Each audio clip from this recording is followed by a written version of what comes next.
तो नमस्कार दोस्तों, स्वागत है आप सभी का ऑनलाइन अड्डा फर्स्ट स्टडी यूट्यूब चैनल पे। इस वीडियो में हम बात करेंगे तमाम भर्तियों की लेटेस्ट अपडेट को लेकर। वन बाय वन सारी अपडेट हम कवर करते हैं। चलिए दोस्तों वीडियो शुरू करते हैं। जितने भी अभ्यर्थी इस वीडियो को देखें, वीडियो को लाइक कर दें, साथ ही शेयर कर दें और चैनल को सब्सक्राइब करना बिल्कुल ना भूलें, जिससे कि आप सभी को इसी प्रकार की ऑथेंटिक जानकारियाँ मिलती रहें। इसी के साथ आप सभी को गणेश चतुर्थी की हार्दिक शुभकामनाएं। तो चलिए दोस्तों वीडियो शुरू करते हैं।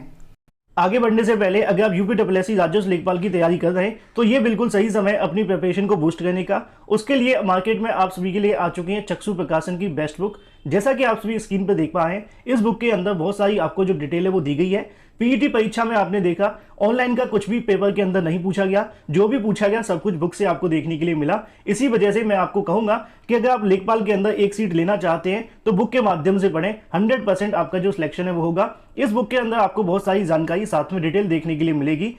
इस बुक की सबसे खास बात यह है कि इसमें डिटेल के साथ साथ आपको मिलते हैं वन लाइनर क्वेश्चन, जो कि आपकी परीक्षा के लिए काफी ज्यादा महत्वपूर्ण है। जैसा कि आप स्क्रीन पर देख पा रहे हैं, इसके साथ साथ आप सभी परचेस कर सकते हैं इनकी संपूर्ण गाइड, साथ में इसकी अगर बात करें प्रैक्टिस सेट को भी, जो कि आप सभी को ऑफलाइन किसी भी मार्केट में मिल जाएगा। साथ ही आप सभी ऑनलाइन भी ले सकते हैं, जिसका लिंक आपको वीडियो की डिस्क्रिप्शन में दिया गया है। पिछले कई दिनों से हमें ऐसी जानकारियां देखने के लिए मिल रही हैं जो कि उत्तर प्रदेश के प्राथमिक विद्यालयों के लिए काफ़ी ज़्यादा नकारात्मक भी हो सकती हैं। तो काफ़ी ज़्यादा यहाँ से जानकारियां भी आप सभी को देखने के लिए मिल सकती हैं। जैसा कि आप जानते हैं कि प्राथमिक विद्यालयों के अंदर नई शिक्षकों की भर्ती को लेकर लगातार छात्र प्रदर्शन कर रहे हैं। उनका कहना है कि नई प्राथमिक शिक्षक भर्ती का विज्ञापन जारी किया जाए।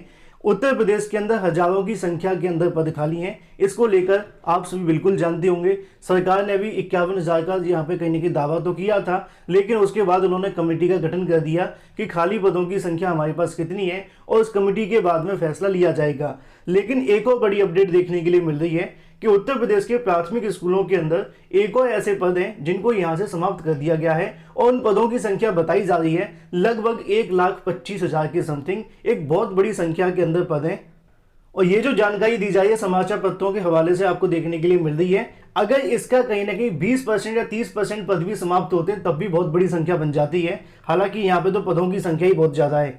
यहाँ पे आप सभी देखेंगे कि 1.25 लाख प्रधान अध्यापकों के पद समाप्त हो जाने के बाद से कहीं ना कहीं इसको लेकर आक्रोश देखने के लिए मिल रहा है। प्राथमिक स्कूलों के अंदर 1.25 लाख प्रधान अध्यापक के पद समाप्त करने के बाद से 5 साल में किसी भी शिक्षकों के प्रमोशन नहीं मिला है। शिक्षकों को मोबाइल, लैपटॉप तथा इंटरनेट सुविधाएं दिए बिना ही ऑफलाइन कार्य करने के लिए बाध्य करने को लेकर जिले के शिक्षक अगर बात करें 24 सितंबर को बीआरसी पर धरना प्रदर्शन भी करेंगे और साथ में जो अपनी आवाजें बुलंद करेंगे। उत्तर प्रदेश के प्राथमिक स्कूलों की बात की जा रही है। प्राथमिक शिक्षक संघ की तरफ से जानकारी दी गई कि जिला अध्यक्ष रमाशंकर शुक्ला की तरफ से जिला मंत्री विनय कुमार सिंह की मौजूदगी में बुधवार को अगर बात की जाए बीएसए कार्यालय में हुई बैठक में 14 सितंबर को होने वाले धरना प्रदर्शन को देखकर रणनीति बनाई गई है और भी तमाम चीजें यहाँ पे देखने के लिए मिलती हैं। उसी क्रम में यहाँ पे लिखा हुआ है, उनकी तरफ से बताया गया कि प्राथमिक स्कूलों के अंदर विद्यालय में कार्य शिक्षक, साथी शिक्षा मित्र, अनुदेशक, विशेष शिक्षक और साथ ही अगर बात करें कस्तूरबा गांधी बालिका विद्यालय के शिक्षक विभाग उत्पीड़न को लेकर कार्रवाई त्रस्त है।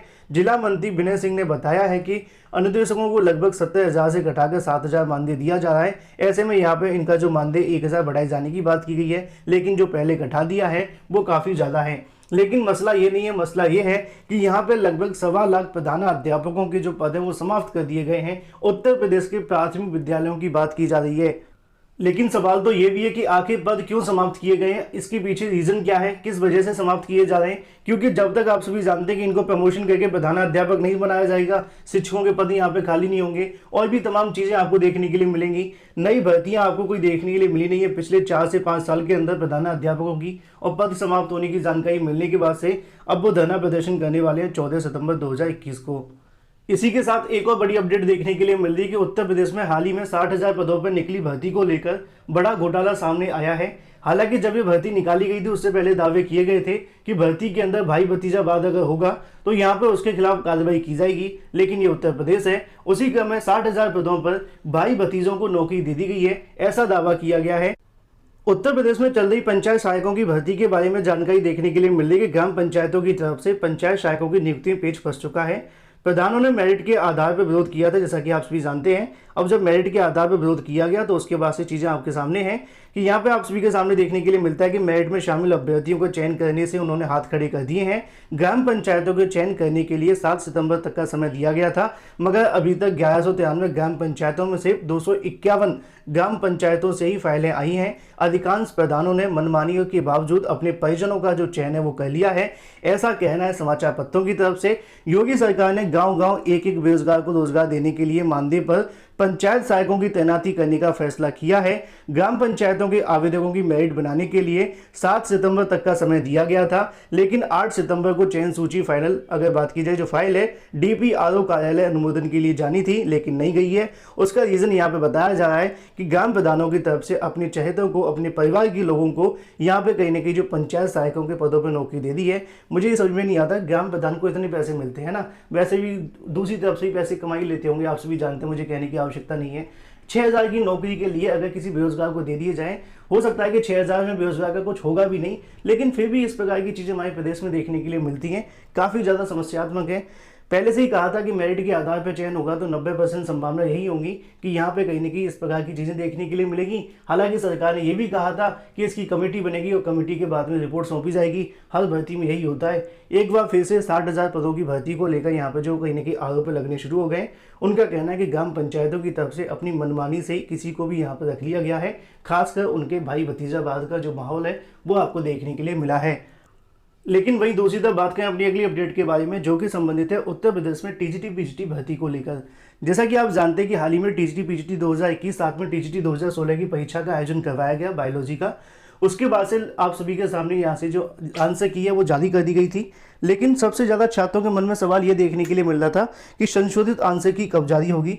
हाल ही में आयोग के चेयरमैन की तरफ से समाचार पत्र को दी गई थी जानकारी।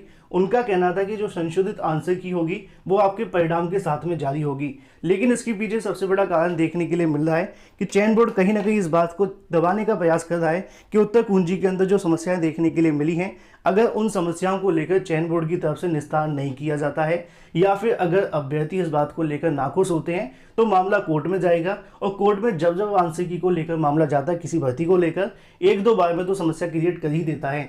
इसी वजह से चयन बोर्ड की तरफ से जल्द आपकी जो आंसर की है वो जारी नहीं की जा रही है।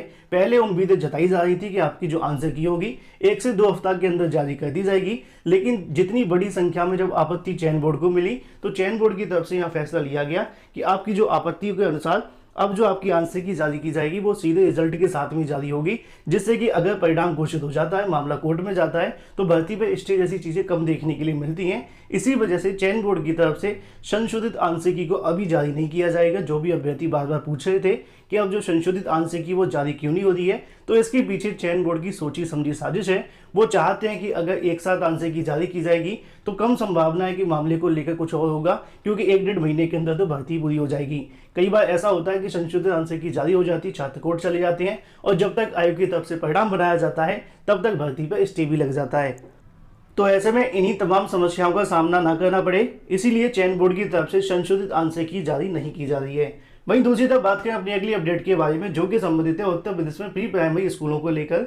जैसा कि आप सभी को मैंने कई बार जानकारी दी थी कि उत्तर प्रदेश के अंदर आगामी समय में प्री प्राइमरी स्कूलों का संचालन किया जाएगा। इसकी शुरुआत 2019 में होने वाली थी, लेकिन कोरोना संक्रमण के चलते ना 20 में हुई, अब 21 में होने की संभावना जताई जा रही है। लेकिन जब मैंने आप सभी के लिए वीडियो बनाकर जानकारी दी थी तो 2-3 वीडियो के अंदर मैंने आपको यह भी बताया था कि शिक्षकों की नियुक्ति कैसे की जाएगी, इसको लेकर प्रदेश सरकार की तरफ से अभी तक कोई स्पष्टीकरण नहीं दिया गया है। क्योंकि अगर हम बात करें एनसीटीई की, जिसके अनुसार प्री प्राइमरी स्कूल बनाए जा रहे हैं, उन्होंने यहाँ पे आपको जानते हैं कि राष्ट्रीय शिक्षा नीति भी आप सभी को देखने के लिए मिली थी, उसके अंदर भी कहा गया था प्री प्राइमरी को लेकर। लेकिन इसमें शिक्षकों की नियुक्ति कैसे होगी, ये भी एक सबसे बड़ा सवाल है। क्योंकि मैंने आपको बताया था कि प्री प्राइमरी के लिए खासकर या तो जो एनसीटीई के अकॉर्डिंग अगर हम बात करें तो आपके पास एनटीटी होना चाहिए और एनटीटी के साथ में आप टीईटी क्वालिफाई भी होने चाहिए। अब ऐसे में यहाँ पे जानकारी देखने के लिए मिल रही कि आंगनबाड़ी केंद्र में 16 सितंबर से खोलने की तैयारियां हैं। बेसिक शिक्षा विभाग में 16 सितंबर से आंगनबाड़ी केंद्रों को खोलने की तैयारी की जा रही है। इन केंद्रों पर प्री प्राइमरी स्कूल रूप में संचालित किया जाएगा, ऐसा प्रदेश सरकार का कहना है। कोरोना की पहली लहर की आहट के बाद अगर बात करें मार्च 2019 के दूसरे सप्ताह में 1.89 लाख आंगनबाड़ी केंद्रों का संचालन बंद कर दिया गया था। इसी बीच नई राष्ट्र नीति भी आ गई, तो ऐसे में प्री प्राइमरी स्कूल के रूप में संचालित करने का प्रावधान किया गया। इसके मद्देनजर बेसिक शिक्षा विभाग ने पिछले साल ही आंगनबाड़ी केंद्रों को प्री प्राइमरी स्कूल के रूप में संचित करने की तैयारी शुरू कर दी थी। साथ ही अगर बात करें इसके लिए आंगनबाड़ी केंद्रों पर अवस्थापन सुविधाएं उपलब्ध कराने के साथ ही वहां के लिए पाठ्यक्रम भी निर्धारित किया गया था। राज्य सरकार ने कोरोना संक्रमण के चलते आंगनबाड़ी केंद्रों का संचालन भी 15 सितंबर तक के लिए बंद कर दिया। साथ ही नीचे लिखा भी हुआ है कि प्री प्राइमरी स्कूल शुरू करने की तैयारी शुरू कर दी गई है। तो सवाल अभी भी वही है कि इसके अंदर शिक्षकों की नियुक्तियां कैसे की जाएंगी, क्योंकि एनसीटी की जो गाइडलाइन है वो तो मैंने आप सभी को पहले से बताई दी है।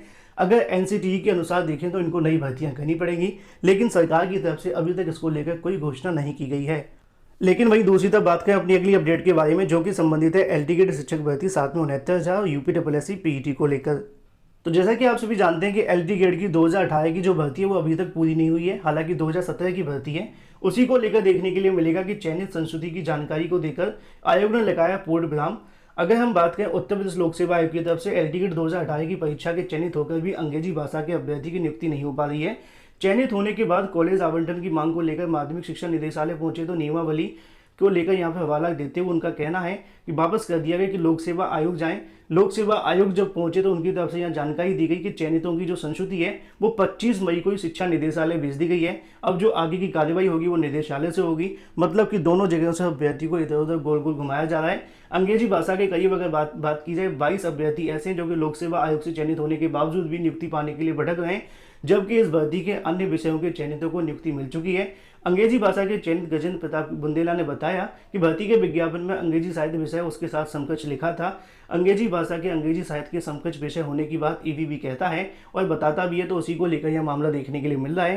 कहीं ना कहीं दोनों के बीच में अभ्यर्थी फंसे हुए हैं और इन्हीं छोटे छोटे मामलों की वजह से पुरानी भर्ती अभी तक बंद नहीं हो पा रही है। जब तक पुरानी नहीं होगी तब तक नई भर्ती के लिए भी इंतजार करना पड़ेगा।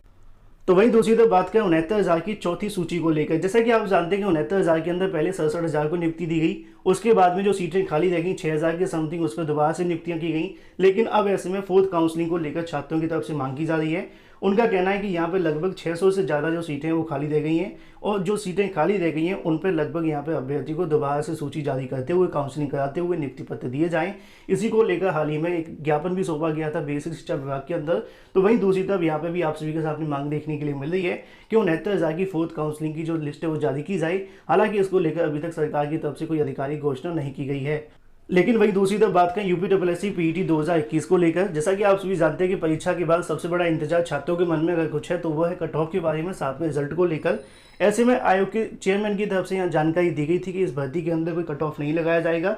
जैसे जैसे भर्तियां आनी शुरू होंगी उसमें आवेदन लिए जाएंगे और जो भी अभ्यर्थी यहाँ पर आवेदन करेंगे उनके आवेदन के अनुसार 15 गुना अभ्यर्थियों को शॉर्टलिस्ट कर लिया जाएगा। एक जानकारी उनकी तरफ से और यहाँ पर दी गई थी कि आगामी समय के अंदर जो भी अभ्यर्थी इस भर्ती में शामिल होंगे उन सबको आवेदन करने का तो मौका दिया जाएगा, लेकिन चयनित सभी के सभी नहीं होंगे आगामी वैकेंसी में। तो कट ऑफ तो अब ऐसे में नहीं आने वाली है, लेकिन जो भर्ती के लिए कट ऑफ होगी, कोई भी भर्ती जब निकलेगी उसमें अवश्य लगाई जाएगी। यूपीएससी पीईटी रिजल्ट को लेकर भी जानकारी देखने के लिए मिल रही है कि सितंबर के अंत में आयोग की तरफ से परिणाम घोषित किए जाने की तैयारियां की जा रही हैं। अगर सब कुछ ठीक रहता है तो सितंबर के अंत में परिणाम घोषित हो जाएगा और या फिर नहीं हो पाता तो अक्टूबर के प्रथम सप्ताह के अंदर आपका जो परिणाम है वो देखने के लिए मिलेगा। अभी ऐसे में सोशल मीडिया पर परिणाम को लेकर बहुत सारी भ्रांतियां भी है। ऑथेंटिक जानकारी के ऑनलाइन अड्डा फॉर स्टडी चैनल पर विजिट करें, वीडियो को लाइक कर दें, साथ ही शेयर कर दें और चैनल को सब्सक्राइब करना बिल्कुल ना भूलें।